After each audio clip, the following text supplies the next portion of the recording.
This architect is a madman, but he's a very super sane madman. He built it in such a way, the audacity of him is such, if you pull down one column, the entire temple will come down. It's over 1,000 years ago, when there were no cranes, when there were no machines, when there were no trucks, when there were no any kind of mechanical things. They put a ramp of 10 miles, a mud ramp, and they brought this single piece of stone, 160 feet high above, and made a gopuram out of it.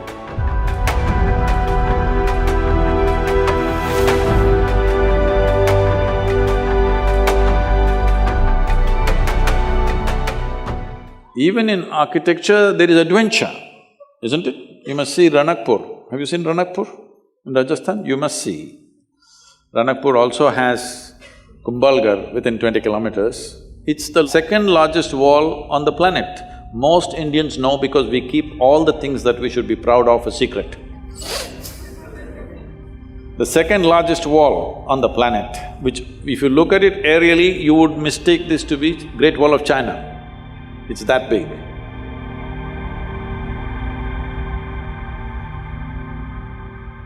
But most Indians don't even know there is a wall like this, it's in Kumbhalgarh.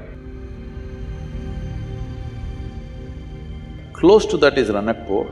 This architect is a madman, but he's a very super sane madman because he knows what he's doing. See, if you build a building, this is a temple with 1,000 columns.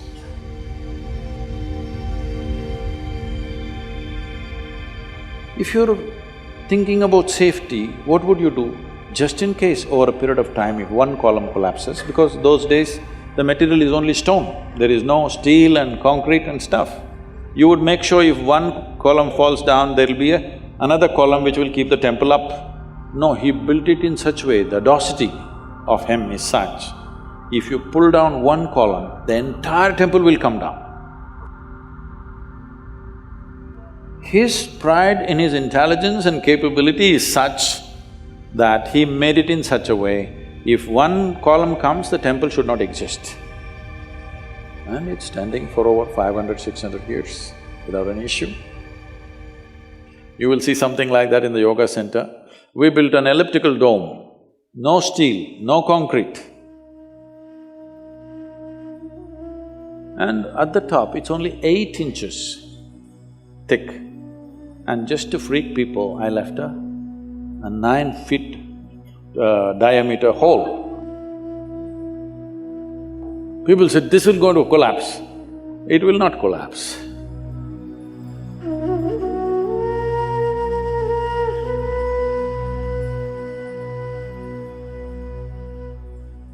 And if you go to the ancient temples, you must come to the south because North India, most of the temples, the ancient temples are all gone. The new ones that they have built is all put up in a hurry.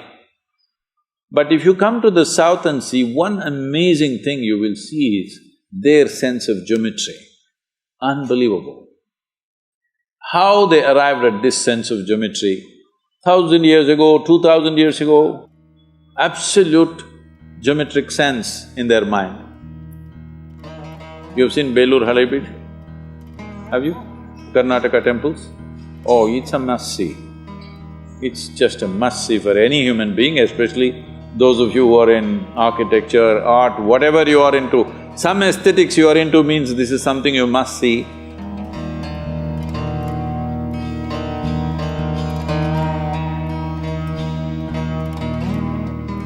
It's more than seeing those sculptures. You must look into the minds of people who did this. If you want to look into their minds, you must withdraw yourself into that time zone. It's over 1,000 years ago, when there were no cranes, when there were no machines, when there were no trucks, when there were no any kind of mechanical things, all by hand. Why would somebody endeavor to do something so phenomenal and so almost superhuman in terms of engineering and the physical difficulty of lifting these huge rocks and doing this carving business? Why would anybody do that? What kind of passion should be firing those people to do this is unbelievable. If you see the Tanjavur temple, have you seen? This Gopuram weighs, I think, what, 180 tons, huh? 180, is it? Does anybody know? I think somewhere in that range, over 120 tons for sure. And it is at a height of 160 feet. They put a ramp of 10 miles, a mud ramp, and they brought this single piece of stone, 160 feet high above, and made a gopuram out of it. Exquisitely carved.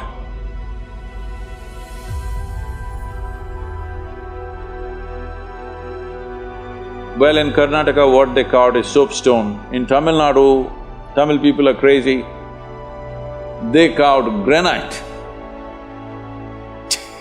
into very fine structures, which is far more difficult than carving soapstone.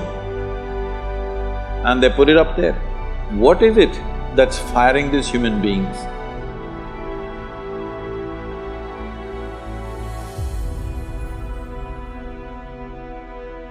Before you take up any project, you must visit this and see what kind of human beings are these, just for aesthetics, understand? Not for livelihood. It's not a factory shed we're building, just for aesthetics. They were willing to invest their lives absolutely, everything they got. I think we need that culture back if we want to create a beautiful India, very important.